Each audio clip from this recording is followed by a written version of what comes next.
Sorry guys, my last video cut out. So I need to figure out what that value actually is going to be. So I need to sub in that -6 in for x to solve y. So now I've got my new equation, y equals x over 2. And I want to find the y value of that whole. So I'm going to say, all right, my whole, I'm solving for y, so I'm going to sub in a 0 for x. So y equals 0.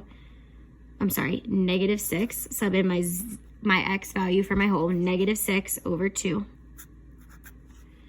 So at x equals -6, that's my whole. I'm going to sub in that -6. -6 divided by 2 gives me -3.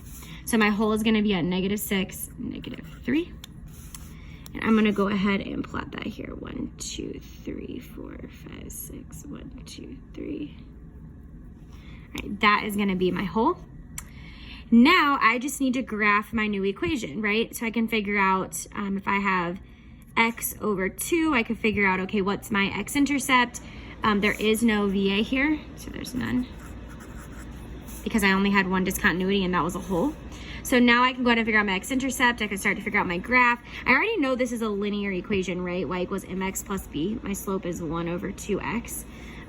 So I know if this is linear, the y-intercept is 0, so I could go ahead and put a dot at 0. Well, if my y-intercept is 0, that means that my x-intercept is also 0. So 0, 0 is a point on the graph. And you could figure that out by subbing in a 0 for y, and you would get 0 equals x.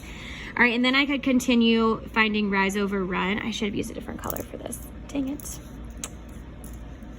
Let's use orange. All right, so the whole's gonna be blue. Let's make this one orange. All right, so then I'm gonna go ahead and sketch my graph. Oops. Just make a little note that this is a whole here. All right, so what's my domain? Well, it goes infinitely to the left and to the right, so it's all real numbers. What about the range? Up and down, all real numbers. Only problem is there's this little hole here, right? So what can x not be? X cannot be -6. What can y not be? Y cannot be -3. All right, if you need more practice with graphs, let me know.